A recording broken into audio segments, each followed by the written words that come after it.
जब मैंने बच्चा समझकर अपने देवर को अपने बिस्तर पर सुला लिया, फिर उसने मेरे साथ वो किया जिसे सुनकर आपके भी होश उड़ जाएंगे। मेरा नाम रश्मि है और मेरी उम्र 24 साल की है। मेरे पति दूसरे शहर जा रहे थे जब उन्होंने खास कर मुझसे बोला कि मेरे छोटे भाई का ख्याल रखना। वो सिर्फ 11.5 साल यानी तकरीबन 12 या 11 साल का था और मैं मान गई। अब मैं उसे रोज स्कूल छोड़ने जाती और लेने भी जाती और रात को वो मेरे ही कमरे में सोता। जब एक दिन मेरी मुलाकात उसके सर से हुई तो उसे मैं ये देखकर डर गई कि वो मेरा पुराना आशिक था। मैं घर वापस तो आ गई, लेकिन ये बात मेरे देवर को पता चल गई और वो अब मुझे बार बार ब्लैकमेल करता रहा कि वो भाई को बता देगा अगर मैंने उसकी एक शर्त पूरी नहीं की तो। मैं समझी कि वो मुझसे पैसे मांगेगा या फिर कोई और चीज़, लेकिन मेरी जान निकल गई जब उसने मुझसे कहा। मेरी शादी को अभी 3रा महीना हुआ था। जिंदगी बहुत ज़्यादा हंसी खुशी से गुजर रही थी। मेरे घर में हम सिर्फ 3 ही लोग थे, मैं, मेरा पति और मेरा देवर। एक दिन मेरे पति को जॉब के सिलसिले से बाहर दूसरे शहर जाना पड़ा और वो मुझसे कहकर गए कि मेरे भाई का ख्याल रखना। और मैंने अपनी मोहब्बत का इम्तिहान दिया और मैं अपने देवर को बहुत ख्याल रखती थी क्योंकि वो अभी बच्चा था और मुझे शुरू से ही बच्चों से बहुत प्यार था। मैं उसे खुद ही स्कूल छोड़कर आती थी और फिर छुट्टी के वक्त उसे खुद ही लेकर आती थी। स्कूल मेरे घर से ज़्यादा दूर नहीं था, मुझे आने और जाने में बस 15 मिनट ही लगते थे। लेकिन मैं इस बात से हैरान थी कि ये बड़ा हो रहा है, लेकिन मेरे पति को न जाने क्या परेशानी थी। वो तो ये बात समझते ही नहीं थे कि मेरा भाई अब बड़ा हो गया है, उसे खुद अपना ख्याल रखने आना चाहिए। कभी कभी तो मुझे ऐसा लगता है कि उन्हें किसी से कोई खतरा है, तभी वो भाई को ऐसे छुपा छुपा कर रखते हैं। लेकिन मैंने इस बात पर कोई ज़्यादा बहस नहीं की और फिर मैंने अपने पति का ख्याल रखते हुए अपने देवर का ख्याल भी ऐसे ही रखना शुरू कर दिया जैसे मेरे पति रखते हैं, जैसे वो कोई छोटा बच्चा है। मैं जब एक दिन उसे स्कूल छोड़ने गई तो कोई स्मार्ट सा इंसान अंदर स्कूल जा रहा था। उसे देखकर तो मेरे पैरों तले जमीन निकल गई क्योंकि वो कोई और नहीं, वो तो मेरा पुराना आशिक था। लेकिन ऐसा कैसे हो सकता है? ये यहाँ कैसे? ये तो मर चुका था कुछ साल पहले, तो फिर ये यहाँ कैसे आया और वो अभी जिंदा सही सलामत मेरे सामने कैसे खड़ा है? मैं तो बहुत ज़्यादा शॉक्ड हो गई थी। ये सब कैसे हो गया? मैंने तो कभी सोचा भी नहीं था कि मेरी और उसकी मुलाकात यहाँ पर यूँ ऐसे बीच रास्ते में हो जाएगी। जिंदगी के ऐसे मोड़ पर वो मेरे सामने कैसे आ सकता है? वो मुझे इस तरह से कैसे मिल सकता है? नहीं नहीं, ऐसा नहीं हो सकता, बिल्कुल भी नहीं हो सकता। वो तो एक हादसे में इस दुनिया से चला गया था। मुझसे इससे आगे कुछ सोचा ही नहीं गया और मैं अमर मतलब कि अपने देवर को लेकर अपने घर आ गई। और जब मैं घर आई तो मेरे पसीने छूटे हुए थे। अमर मेरे पास आया और आकर पूछने लगा कि भाभी तुम्हें क्या हुआ है? जब मुझसे पूछ रहा था तो उसके चेहरे पर हल्की सी मुस्कुराहट थी। मैंने जल्दी से अपना चेहरा नीचे कर लिया ताकि उसे मेरा राज ना पता चल जाए। वो अभी तक मेरे ही पास खड़ा रहा था। उसने मुझे पानी दिया। मैंने उसके हाथ से पानी का ग्लास लिया, लेकिन जैसे ही मेरी नज़र उसके चेहरे पर पड़ी तो मेरे हाथ से पानी का ग्लास जाकर गिर गया क्योंकि अमर को देखने का अंदाज बिल्कुल भी ऐसा नहीं था कि मैं ये समझूं कि ये कोई 11 साल का लड़का है। वो बहुत ही ज़्यादा प्यासी नज़रों से मुझे देख रहा था। मैं इतनी ज़्यादा बेचैन हो गई थी कि मैंने उसका हाथ बाजू से पकड़ उसे कमरे से बाहर निकाल दिया और अपने कमरे की कुंडी लगा दी। मैं जब बेड पर लेटी हुई थी तो मेरे जिस्म बहुत बुरी तरह से कांप रहा था। मेरे लिए ये बात बर्दाश्त से बाहर थी कि मैं एक 12 साल के लड़के के इस कदर डर गई हूँ।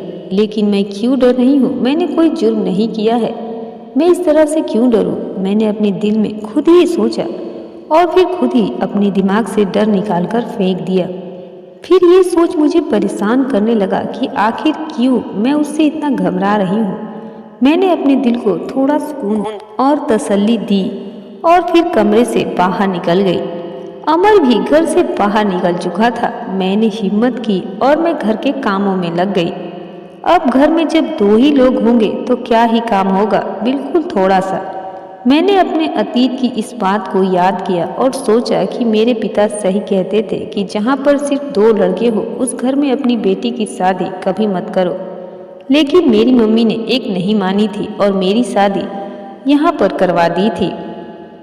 अब मुझे अपने पापा की वो बातें बहुत ज़्यादा याद आती हैं कि काश पापा इस बात को उस वक्त किसी ने समझ लिया होता तो आज हालात बिल्कुल अलग होते। मेरी शादी जब सोहन से हुई तो वो मेरा बहुत ज़्यादा ख्याल रखते थे और अब तक रखते आए थे।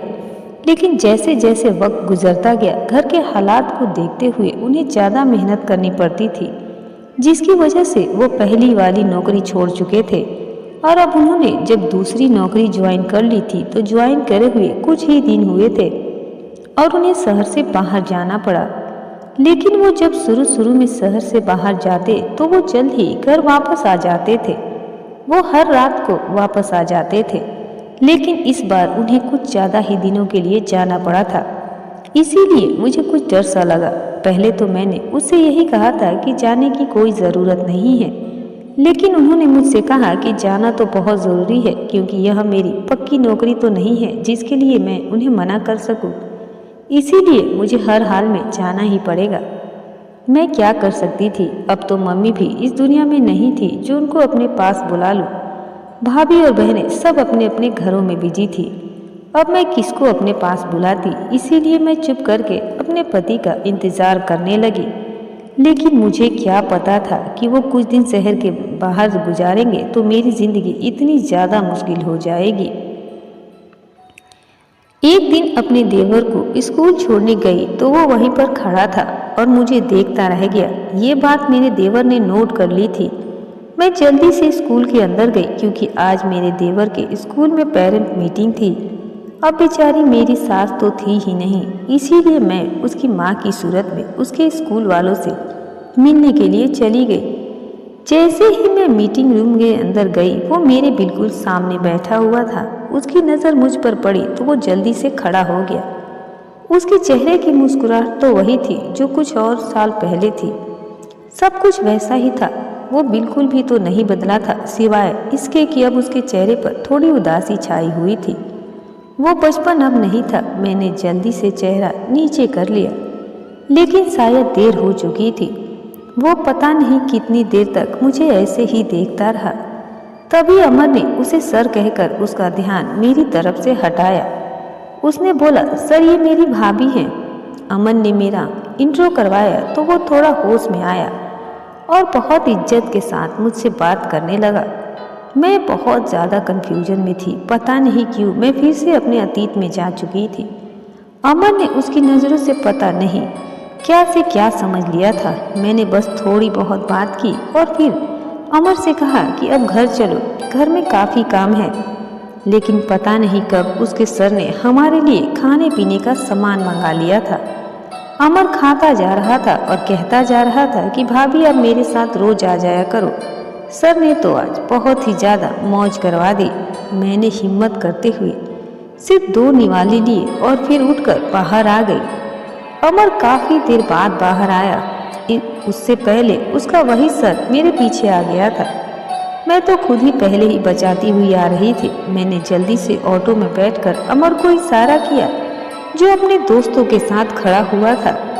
हम लोग घर वापस आ गए। घबराहट की वजह से मुझे सांस लेने में बहुत ज़्यादा परेशानी हो रही थी। अमर घर आ गया और कहने लगा कि अच्छा तो भाभी क्या चक्कर था इस बात का। मैंने उससे कहा कि क्या बात है अमर, किस बारे में बात कर रहे हो? तो उसने कहा, अरे मैं तो सर के बारे में बात कर रहा था। कितने अच्छे हैं ना, आप जानते हैं उन्हें पहले से? मैंने कहा, नहीं नहीं, मैं तो नहीं जानती उनको, मेरा तो उनसे दूर तक कोई ताल्लुक नहीं है। अच्छा भाभी रिलैक्स, क्यों इतना ज़्यादा घबरा रही हो? मैंने कहा, मैं तुम्हारे भाई की वजह से परेशान हूँ, वो पता नहीं कब वापस आएंगे। मैंने बहुत फिक्र से कहा और हाथ पकड़े हुए गिलास की थरथराहट की वजह से वो महसूस हो रहा था। बात करने के बाद वो मुझ पर ताने कसते हुए हंसा और कहने लगा कि भाई यहाँ नहीं है। तो क्या बात है? सर तो है ना। उसने ऐसा इसलिए कहा ताकि मैं ये समझ सकूं कि वो हर बात जान चुका है। मैं इतनी ज़्यादा डर गई थी कि मैंने उसके आगे हाथ जोड़ दिए कि भगवान के लिए किसी को भी मत बताना। तो वो मुझसे कहने लगा कि ये मुझ पर है ना कि मैं इस राज को कब तक अपने दिमाग में रखता हूँ। लेकिन भाभी, आपको देखकर लगता नहीं है कि आप इस कदर। मैं तो आपको बहुत सीधी सादी समझता था और आप लगती भी थी कुछ ऐसी ही। लेकिन आपने कैसे कैसे गुल अपने ज़माने में खिलाए हुए हैं। आप देखें कैसे पर्दे उठ रहे हैं और कैसे भेद खुल रहे हैं। लेकिन कोई बात नहीं, अगर आप मेरा एक काम कर देंगी तो मैं ये राज किसी को भी नहीं बताऊंगा। लेकिन इसके लिए आपको मेरी एक शर्त पूरी करनी पड़ेगी। मैं इतनी ज़्यादा डर गई थी और इतनी बड़ी मुसीबत में फंस गई थी कि मैंने उसको सारी शर्त मानने के लिए हामी भर दी। मैंने उससे कहा कि मुझे तुम्हारी हर शर्त मंजूर है, क्योंकि मेरे दिमाग में तो यही था कि वो मुझसे पैसे मांगेगा या कोई कीमती चीज़। इसीलिए मैं बहुत ज़्यादा निश्चिंत थी। अमर, तुम्हें जो कुछ चाहिए मुझे बताओ, मैं तुम्हें दे दूंगी। मेरे इन जुड़े हुए हाथों की तरफ देखो। भगवान के लिए किसी को कुछ मत बताना। अमर ने कहा, जी मैं किसी को कुछ नहीं बताऊंगा, लेकिन इस शर्त के पूरा होने के बाद, और वो शर्त मैं आपको परसों ही बताऊंगा। मैंने कहा, आज ही बता दो, क्योंकि मैं नहीं चाहती कि इस काम में और ज़्यादा देर हो। अरे भाभी, मैं आज बहुत ज़रूरी काम से बाहर जा रहा हूँ, परसों तुम्हें ज़रूर बता दूंगा, या कल आप इतनी बेचैन ना हो। ये कहकर वो बाहर चला गया और मुझे पूरी रात के लिए टेंशन में छोड़ गया। खैर, मैंने हिम्मत की और अपने काम किए कि इसी पल सोहन का कॉल आ गया और मेरी जिस्म बहुत बुरी तरीके से कांपने लगी। मुझे लगा शायद अमर ने उसे सब कुछ बता दिया होगा। बहुत देर रिंग बजने के बाद मैंने उसकी कॉल नहीं उठाई और वो बोल बोल कर खुद ही बंद हो गया। अमर ने पूरा दिन बाहर घूमने फिरने के बाद घर वापस आया तो मैं उसका इंतज़ार ही कर रही थी। वो मुझसे कहने लगा कि भाभी, सर तो मैं आपको परसों ही बताऊंगा, और मैंने अपने दोस्तों के साथ बाहर खाना खा लिया है, इसीलिए आप जाकर अपने कमरे में सो जाइए। भाई कल या परसों आ जाएंगे। तो वो इस एक्सप्रेशन से कह रहा था कि मैं उसकी उम्र और उसके स्वभाव का अंदाज़ा करने लगी। मैं अपने कमरे में चली गई और रात भर टेंशन में ही रही। ना मैं ढंग से खा सकी और ना ही पी सकी। न जाने मुझे ऐसा क्यों लग रहा था कि साथ वाले कमरे में कोई बात कर रहा है। हमारे घर में सारे कमरे ऐसे ही थे, बराबर बराबर। मुझे आवाज़ पहले से और ज़्यादा आने लगी तो मैंने अपने कमरे की दीवार से सुराख में से बातें सुनने की कोशिश की। मेरे पैरों तले ही जमीन निकल गई, क्योंकि साथ वाले कमरे में मेरा देवर एक लड़की के साथ चिपक कर बैठा हुआ था। वो लड़की उसके बहुत ज़्यादा करीब थी और वो उसके कान में बार बार कोई बात कह रहा था। ये सिलसिला काफ़ी देर तक चलता रहा। पहले तो मेरा दिल करा कि अभी जाकर इसका हाथ पकड़कर इसके मुंह पर इतने थप्पड़ मारूं, लेकिन ये गिर ना सके। लेकिन फिर अगले ही पल मुझे ये सोच परेशान करने लगी कि अमर बहुत ज़्यादा चालाक है। ये ना हो कि मेरे जाने से पहले इस औरत को इधर उधर छुपा दे और फिर अपने किए को माने ही नहीं, कहे कि मैंने तो कुछ नहीं करा। इसीलिए मैंने एक दिन 2 दिन इंतज़ार करने का सोचा कि मैंने इसे अगर दोबारा इस हालत में देखा तो फिर मैं इसे कभी भी माफ़ नहीं करूँगी। खैर, बहुत ही मुश्किलों से ये रात गुजरी। कल गुड फ्राइडे था, इसीलिए उसको स्कूल नहीं जाना था। उसके स्कूल की छुट्टी थी, इसीलिए मैं भी बेफिक्र से सोई रही। लेकिन जैसे ही मुझे याद आया, मैं जल्दी से उठी और जाकर अमर को जगाया। वो एकदम हड़बड़ा के उठ गया और कहने लगा कि भाभी, कम से कम छुट्टी वाले दिन तो मुझे आराम से सोने दिया करो। वो मैं कह रही थी कि मैं गरम गरम नाश्ता बनाने जा रही हूँ, तुम भी खा लो। वो मेरे चेहरे की तरफ देखने लगा, फिर उसने मुझसे बिना कुछ कहे मेरे ही पीछे पीछे किचन में आ गया। वहाँ एक स्टूल पर बैठा और साथ ही जम्हाई ऊपर जम्हाइयाँ लेने लगा। मैंने उससे कहा कि क्या बात है, रात भर सोए नहीं हो क्या? मैंने तो एक नॉर्मल सी बात की थी, लेकिन वो मेरी बात का गलत मतलब ले गया और कहने लगा कि भाभी, रात को जागना तो आपका काम है, किसी की यादों में। मैं भला मासूम सा बच्चा क्या करूँगा रात को जाग कर? मैं उसकी इस बात पर बहुत ज़्यादा शर्मिंदा हो गई और फिर कोई बात ना कर सकी। वो बहुत ही मज़े से नाश्ता करने लगा और जब पेट भर गया तो वो मुझसे कहने लगा कि भाभी मेरी बात सुनो, आप यूं ही ना डरा जाया करो, बहुत अच्छी हैं आप, और आप मेरी शर्त सुन लीजिए। मैं एक ही शर्त पर भाई को ये बात नहीं बताऊंगा, अगर आप मेरी ये बात मान लेंगी। और इसके बाद अमर ने मुझसे जो कुछ भी कहा वो सुनने की हिम्मत मैं कहाँ से लाई। मैंने किस तरह से वो बात सुनी और किस तरह से वो बात सही, ये तो मेरा भगवान ही जानता है। वो तो मेरे साथ। मैंने कहा, अमर आखिर तुम्हें शर्म क्यों नहीं आई? ये बात कहते हुए आंसू मेरी आंखों से तेजी से बह रहे थे। मैं लगातार उसको देखे ही जा रही थी। अभी शायद ये अपनी कही बात पर शर्मिंदा हो जाए, ये समझने के काबिल हो जाए कि ये मेरी भाभी ही है, ये तो मेरी माँ समान है। मैंने उससे माँ जैसा ही सलूक किया, लेकिन कभी देवर भी भाभी माँ जैसे रिश्ते को समझ सकते हैं क्या? वो कभी नहीं समझते। इसीलिए ही इस दुनिया के घटिया इंसान ने इतनी कम उम्र में इतनी घटिया बात कर दी थी। मैंने उससे कहा, तुम्हें अंदाजा भी है कि तुम क्या कह रहे हो? उसने कहा कि हाँ, मुझे अंदाजा है कि मैं क्या कह रहा हूँ। मैं वही कह रहा हूँ जो आप सुन रही हैं। अगर आपने मेरी बात पर गौर नहीं किया तो आप इसकी जिम्मेदार खुद होंगी। ये तो बिल्कुल वही बात हुई कि आगे कुआं और पीछे खाई। अगर मैं उसकी बात नहीं मानती तो मैं फंसती, और अगर मान लेती हूँ तो मैं ही मरती हूँ। इसीलिए बहुत सोचने समझने के बाद मैंने ये सोच लिया कि ऐसी जिंदगी से तो मौत ही बेहतर है। बेशुमार आंसू मेरी आंखों से बहते हुए मेरे गालों पर निकले और मैं यही कह रही थी कि भगवान मेरी मदद कर दे, मैं क्या करूं? मैं वहीं किचन के स्टूल पर बैठ गई कि आखिर मैं ये शर्त कैसे मानूं, मैं क्या करूं? मैं ये सोचती रही, लेकिन मैं कुछ समझ नहीं सकी। और फिर मेरा खाना भी जल गया और ना मैं नाश्ता कर सकी और ना कुछ और। मैं बस वहीं किचन में बैठी बैठी रोती रही। अमर कहीं बाहर जा चुका था। मेरे दिल से इसके लिए नफरत ही नफरत निकल रही थी कि ये इतना सा लड़का मेरे दिन रात चैन सुकून का कितना बड़ा दुश्मन बन चुका है। भगवान इसे अकल दे दे। अभी इसे बाहर गए हुए कुछ ही देर हुई थी कि वो वापस आ गया और आकर कहने लगा कि भाभी आपने क्या सोचा? मैंने कहा, अमर ये सब तुम क्या कर रहे हो? किस बात का बदला तुम मुझसे ले रहे हो? भाभी जी, आखिर किस बात का बदला मुझे तुमसे लेना है? आप तो मेरी माँ जैसी हैं। और फिर भला अपनी माँ को कौन तंग करता है?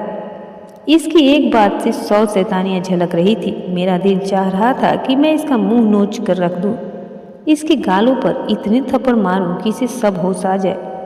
कहने लगा, भाभी जी फिर आज रात को तैयार रहना, मैं आपका इंतज़ार करूँगा। भगवान ने मुझे किस गुनाह की सज़ा दी? मैं किस गुनाह की सज़ा मुझे मिल रही थी? मैं तो दुआ ही कर रही थी कि भगवान दिन को और बढ़ा कर दे, रात कभी न हो, क्योंकि इस रात ने मेरे मुंह पर काली घी मलने देनी थी। क्योंकि इस कलंक की स्याही से कुछ नहीं हुआ, मेरे दिल के उजालों पर अंधेरा छा जाएगा। मैं चुपचाप बैठी रही कि मैंने देखा कि दिन ढलने लगा, मतलब कि रात होने में कुछ ही देर बाकी है, मतलब कि मुझे मौत आने में कुछ ही देर बाकी है। देखते ही देखते रात के 9:30 बज गए और मैं खाना बनाने लगी। और खाना बनाकर मैं नहा धोकर भगवान से प्रार्थना करने लगी। मैं अभी प्रार्थना करने खड़ी हुई थी कि दरवाजे पर जोर जोर से दस्तक होने लगी। इसीलिए मैंने दरवाजे पर होने वाली दस्तक की परवाह किए बिना ही पूजा चालू रखा। दस्तक अब तक हो ही रही थी, लेकिन मैं इस पाप से बचने के लिए भगवान के सामने ही खड़े रहना चाहती थी। अब दरवाजे पर होने वाली दस्तक रुक चुकी थी और मैं पूजा भी कर चुकी थी। तभी मुझे बाहर वाला दरवाज़ा खुलने की आवाज़ आई। मैं तेजी से उठी और मैंने कमरे की कुंडी लगा दी। दरवाजे पर अमर ही था। उसके पास घर की डुप्लीकेट चाबी होती थी, इसीलिए वो घर में आ चुका था।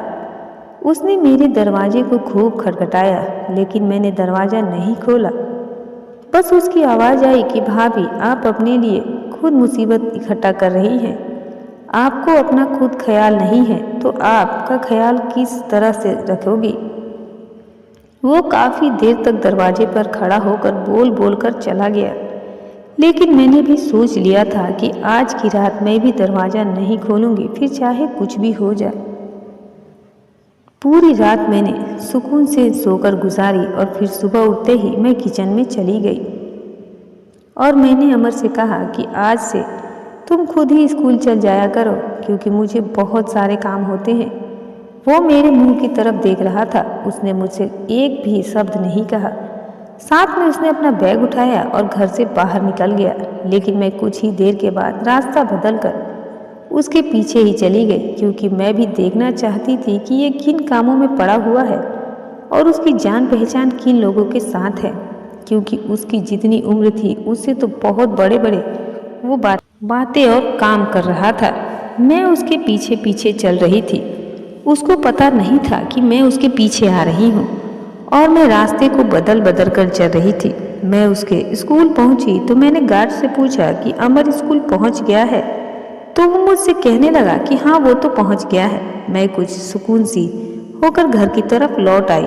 मैं घर की तरफ जब लौट रही थी तो सर मुझे रास्ते में मिले और मुझसे कहने लगे कि तुमने मेरे साथ आखिर ऐसा क्यों किया। वो मुझसे गुस्से में था और मेरी तरफ लगातार देख रहा था। मैंने पहले तो तेज तेज चलना शुरू कर दिया, लेकिन जब उसे लगातार अपने पीछे आते हुए देखा तो मैं एक जगह रुक गई और मैंने उससे कहा कि अगर अतीत नहीं भुलाया जाता तो उस वक्त तुम्हें गायब नहीं होना था, और जब मैं अपने घर में बहुत ज़्यादा खुश हूँ तो तुम मुझसे ये सब बातें क्यों करने की कोशिश कर रहे हो। तुम्हें क्या लगता है कि तुम्हारी ये सब करने से मैं अतीत में चली जाऊंगी? तो अब ऐसा कभी नहीं हो सकता, ये तुम्हारी भूल है। मैं उसे जल्दी से सुनाकर और तेजी से चलती हुई अपने घर की तरफ आ गई और घर में आ गई। मैं बहुत हैरान हो गई कि दरवाजे पर लगा ताला अब दरवाजे पर नहीं था। मैं घर में गई तो मुझे ये देखकर बहुत ज़्यादा खुशी हुई कि घर में सोहन खड़े थे, लेकिन वो हमेशा की तरह मुस्कुरा नहीं रहे थे। वो थके हुए थे, लेकिन मैं एकदम से जाकर उनके सीने लग गई। वो जल्दी मुझे एक तरफ करके कमरे में चले गए। मैं उनके इस व्यवहार से बहुत ज़्यादा परेशान हुई कि अचानक क्या हो रहा है और ऐसा क्यों हो रहा है। एकदम से मेरे दिमाग में आया कि अमर ने शायद इन्हें कुछ गलत ना बता दिया हो। वो नहाकर जब बाहर निकले तो मैंने उनसे कहा कि मैं नाश्ता बना चुकी हूँ, आ जाओ कर लो। तो उन्होंने बहुत ही ठंडे लहजे में से जवाब दिया कि मैं नाश्ता करके ही आया हूँ। मैंने उनके करीब जाकर पूछा कि सोहन कुछ हुआ है क्या? तो वो मुझसे कहने लगे कि नहीं, अभी कुछ हुआ तो नहीं है, लेकिन बहुत जल्द बहुत कुछ होने वाला है। तुम जाओ मौज करो। मैं टिप टिप रोने लगी और ये सोचने लगी कि भगवान किसी भी तरह मेरे अतीत से मेरा पीछा छुड़वा दे। मैं नहीं जानती कि मेरे कौन कौन से पाप इतने ज़्यादा हैं जिसकी वजह से मुझे ऐसी सज़ा मिल रही है। अमर के आने पर सोहन का मूड बिल्कुल ठीक था और वो उसे हंस हंस कर बातें कर रहे थे। मेरे दिल में अमर के लिए बहुत ज़्यादा नफरत आ चुकी थी। ये लड़का मेरे लिए बहुत बड़ा सवाल बन चुका था। सोहन ने मुझसे कहा कि अब मैं आ गया हूँ तो कुछ दिन के लिए अच्छा रहेगा कि तुम अपनी मम्मी के यहाँ पर चले जाओ। लेकिन मैं क्यों जाऊँ? अभी तो घर वापस आए हैं, मुझे कहीं नहीं जाना है। लेकिन भगवान को कुछ और ही मंजूर था कि तभी शाम को मेरे घर से कॉल आ गई कि छोटी भाभी की तबीयत बहुत ज़्यादा खराब है, इसीलिए मुझे जल्दी से वहाँ जाना होगा। सोहन मुझे वही मम्मी की तरफ घर की तरफ उतार कर वापस आ गए। लेकिन मैं जैसे ही घर में गई तो सामने बैठे इंसान के ऊपर जब मेरी नज़र पड़ी तो मेरी सांसें रुक सी गई थी। सामने सोफे पर मेरा वही पुराना प्यार बैठा हुआ था। उसने मुझे नहीं देखा, इसीलिए मैं जल्दी से दौड़ती हुई भाभी के कमरे में गई, जहाँ पर भाभी बिल्कुल ठीक बैठी मुस्कुरा रही थी। ये क्या भाभी, जब आप बिल्कुल ठीक हैं तो आपने ऐसा मजाक करके मुझे यहाँ क्यों बुलवाया? अरे यहाँ आओ तो सही, ये जो बाहर आदमी नहीं बैठा, ये मेरी बहन के रिश्ते के लिए आया है। मैंने इसे यहीं पर बुला लिया था ताकि तुम्हारे भाई इससे खुलकर मिल सके और साथ ही एक दूसरे से बातें कर ले, क्योंकि उसके माता पिता नहीं हैं और इसे जो कुछ करना है खुद ही करना है। भाभी बहुत ही ज़्यादा खुश होकर बता रही थी। मैं उनकी मुंह की तरफ देख रही थी। अगर आपको इससे रिश्ता करना है तो मुझे झूठ बोलकर यहाँ पर बुलाने की क्या मकसद है और क्या ज़रूरत थी? मैं सच में भाभी से नाराज़ हो चुकी थी, इसीलिए कोई बात भी नहीं की। वो मुझे मनाने की लगातार कोशिश किए जा रही थी, लेकिन मैं एक तरफ मुंह बनाकर बैठ गई। कुछ देर बाद ही भाई ने हम सबसे कहा कि खाना लगाएं। मैंने न चाहते हुए भी खाना लगाया और इस पर मुसीबत थी कि वो मुझे खाना वहाँ उसके साथ बैठकर खाना भी पड़ा। उसकी नज़रें लगातार मुझे ही देखे जा रही थी। मैं तो बहुत ज़्यादा परेशान हुई। अभी हम खाना खा ही रहे थे कि अमर और सोहन वो दोनों भी यहाँ आ गए। अरे वाह, यह तो बड़ी पार्टी हो रही है, वो भी हमारे बिना ही। अमर ने आते ही पनीर उठाया और उसे तुरंत खाते हुए ऊंची आवाज़ में सबसे बातें करने लगा। जब ये दोनों आए थे तब मेरा आशिक वॉशरूम में चले गया था, लेकिन अमर उनको देख चुका था और लगातार इंतजार में था। लेकिन उससे पहले मेरा प्रेमी जा चुका था, उसे कुछ जरूरी काम था। सोहन और अमर को भी भाई नहीं बुलाया था, वो आज हम सबको सरप्राइज दे रहे थे। मेरी तो जान पर ही बन हुई थी। अमर और सोहन जा चुके थे और सोहन मुझसे कहकर गए थे कि मैं अभी कुछ दिन और यहीं पर रहूँगा। मैं अगले ही कुछ दिनों तक यहीं पर रही और भाभी के साथ जाकर शॉपिंग करती रही। भाभी हर बात पर मेरे प्रेमी से पर ही शुरू हो जाती थी और जाकर उसी पर ख़त्म होती थी, क्योंकि वो बहुत ज़्यादा खुश थी और साथ में वो उसकी बहुत भी तारीफ़ें किया करती थी। एक दिन हम शॉपिंग कर रहे थे तो भाभी को याद आया कि साड़ी मैचिंग का ब्लाउज तो वो दुकान पर ही छोड़ कर आ गई हैं। मेरे पास बहुत ज़्यादा सामान था, इसीलिए मैं वहीं पर एक साइड में सारा सामान लेकर बैठ गई और भाभी से कहा कि आप जाइए, सारा सामान उठाकर ले आइए। भाभी चली गई और मैं वहीं पर एक तरफ खड़ी हो गई और वहीं जाकर बैठ गई। तभी मुझे अपने पास किसी के होने का एहसास हुआ। वो और कोई नहीं, मेरा प्रेमी ही था। मैंने उससे कहा कि तुम क्यों लगातार मेरा पीछा कर रहे हो, क्या चाहते हो तुम? तो वो कहने लगा, मैं तुम्हारे पीछे क्यों आऊँगा। वो कहने लगा, तुमने क्यों अपने आप को ऐसे डर में बंद कर लिया है कि जहाँ आसपास तुम्हारे सिर्फ परेशानियाँ ही हैं। वो मुझे बहुत हैरत से ये सवाल पूछ रहा था। न जाने कब के रुके हुए आंसू मेरे उसके ये पूछने पर छलक पड़े। वो आगे बढ़ा और मुझे एक टिश्यू दिया। मुझे पता नहीं कि मैंने किस अंदाज से वो टिश्यू पकड़ा और फिर मैंने उससे अपने आंसू साफ किए। कुछ ही देर में भाभी भी वहाँ आ गई। मुझे नहीं पता उन्होंने देखा या नहीं, लेकिन उन्होंने मुझसे कुछ सवाल नहीं किए। वो चुपचाप होकर मेरी तरफ देखती रही। मेरी सूजी हुई नाक और आंखें देखकर उन्हें बहुत कुछ समझ में आ गया था। भाभी ने मुझसे बहुत प्यार से पूछा कि क्या हुआ। मैंने बहुत शांति से जवाब दिया कि मम्मी पापा की बहुत ज़्यादा याद आ रही है। उन्होंने मुझे गले से लगाया और अपने साथ लेकर चल पड़ी। आज की शॉपिंग इतनी ही थी क्योंकि मेरी तबीयत आज कुछ ठीक नहीं थी। जब हम लोग घर पहुँचे तो भाई की बहुत ऊंची आवाज़ में बात करने की आवाज़ आ रही थी, जैसे कि वो किसी से लड़ाई कर रहा है। हम लोग एकदम अंदर गए तो अंदर सोहन बैठे हुए थे और वो मेरे ही बारे में कुछ उल्टा सीधा कह रहे थे कि मैं उसके भाई का ख्याल ठीक से नहीं रखती हूँ और मैं बहुत लापरवाह हूँ। भाई से ये बात बिल्कुल बर्दाश्त नहीं हुई और वो मेरी तरफ बढ़े और पूछने लगे कि ये सब क्या है। भाई हमेशा मुझे बच्चा कहकर ही बुलाते थे। अरे ये क्या है, बताएगी? हमारी तो किस्मत ही खराब थी जो हमने इसे अपने घर में जगह दी। बस इसे यही रखे अब अपने घर में। मेरा इसके साथ अब कोई रिश्ता नहीं है। मैंने एकदम से सोहन की ये बात सुनी तो मैंने भाई से कहा कि अभी इसी वक्त आप अमर को फ़ोन करके बुलाइए। भाई ने एकदम कॉल करके अमर को बुलाया और वो कुछ ही देर में वहाँ पर आ गया। कुछ देर बाद अचानक से मेरा प्रेमी भी घर आ गया था। उसे मेरे भैया ने ही बुलाया था। जैसे ही मेरा प्रेमी घर आया तो उनकी नज़र सोहन पर पड़ी। जब सोहन ने मेरे प्रेमी को देखा तो दोनों की आंख से आंसू एकदम छलक पड़े। सोहन के आगे बढ़े और मेरे प्रेमी को गले से लगा लिया। ये तो मेरा भाई है जो कुछ साल पहले ही गायब हो गया था और यह भी एकदम से यहाँ मिला है। ये सब क्या है?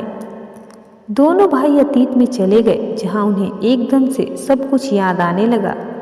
वो कहने लगे कि जब मम्मी का देहांत हुआ तब मैं उस वक्त आर्मी ज्वाइन कर चुका था और आर्मी वालों की नौकरी तो ऐसी ही होती है, कभी यहाँ तो कभी वहाँ। और जब एक दिन मेरी ट्रेनिंग खत्म हुई तो मुझे बॉर्डर के बिल्कुल पास तैनात कर दिया गया। वहाँ अलर्ट का निशान तो लगा हुआ था, लेकिन मुझे रात के अंधेरे में पता नहीं लग सका। आज फिर मैंने बॉर्डर क्रॉस कर लिया और फिर मैं दूसरे मुल्क के कैद में जा पड़ा। फिर मैं वहाँ 4 साल रहा। वहाँ के 4 साल मेरे लिए 400 साल के बराबर थे। क्योंकि बहुत ही ज़्यादा बुरी कैद थी, रोज़ जुल्म होते थे। और फिर मैंने अपनी चैन उतार कर एक दोस्त को दे दी कि अगर मैं यहाँ मर गया तो ये चैन मेरे देश को मेरे पापा तक पहुँचा दे। और मुश्किल ये हुई कि मुझसे पहले वहीं पर वो मर गया और बस अखबार में उसकी मरने की खबर दे दी गई और उसमें उसकी चैन की बहुत जूम करके दिखाया गया। मेरे घर वालों ने जब यह खबर पढ़ी तो रो पीट कर मुझ पर ही सब्र कर बैठे। हमारे चाचा और ताऊ ने तो बहुत खुश थे कि चलो एक बेटा तो गया, अब सारी जायदाद के वारिस हम सब खुद ही होंगे। इसीलिए वहाँ मेरा एकदम से उन सब के सामने आ जाना खतरे से खाली नहीं था। इसीलिए मैं किसी के सामने नहीं आया, लेकिन मेरे पापा ने वहीं बॉर्डर के पास ही डेरा लगा लिया, क्योंकि वो जब समझते थे कि मैं जिंदा हूँ और उनकी दुआओं ने मुझे जिंदा भी रखा। उनकी कैद से जब मैं निकला तो मेरे पिता वहीं बॉर्डर के पास एक झुग्गी में रहते थे। उनका हुलिया अब तक ऐसा ही था कि मैं इतने टाइम बाद उनको एक नज़र में पहचान सकता था। जब वो मेरे पास आए तो मैंने उनको अपने साथ ही घर लेकर आ गया। अब इतने साल जेल में रहने के बाद और इतना जुल्म सहने के बाद कुछ तो असर होता ही ना। मैं अपने घर का पता पूरे तरीके से भूल चुका था और पापा की भी बुढ़ापे की वजह से और सदमे की वजह से याददाश्त खत्म हो चुकी थी। फिर मैं भटकते हुए वापस अपने शहर में आ चुका था, जहाँ पर मैंने एक स्कूल में पढ़ाना शुरू किया। वहाँ मैंने एक दिन अमर को देखा, क्योंकि ये मेरे कैद के दौरान बहुत ज़्यादा छोटा था, लेकिन इसकी गाल पर यह लाल निशान इसकी निशानी बन गया है। और फिर मैंने इसको पहचान लिया और फिर मैंने इससे खूब दोस्ती की और मैंने इसे सब कुछ बता दिया। उसने मुझसे कहा कि ये मुझे हर सूरत में अपने साथ लेकर जाएगा। फिर एक दिन मैंने भाभी को देखा तो मुझे कॉलेज का वक्त याद आ गया, जब हम एक दूसरे को पसंद करते थे। अमर कहने लगा कि यही आपको अपने साथ घर लेकर जा सकती है। और फिर मैंने इसे मेल मिलाप बढ़ाने की कोशिश की, लेकिन पुरानी बातों की वजह से इस औरत ने मुझ पर जरा भी भाव नहीं दिया, बल्कि इसने हमेशा ही मुझसे बहुत सख्त और तंग लहजे में बात की। और फिर उसने अमन की भी कोई बात नहीं मानी। पापा जी मेरे साथ ही हैं।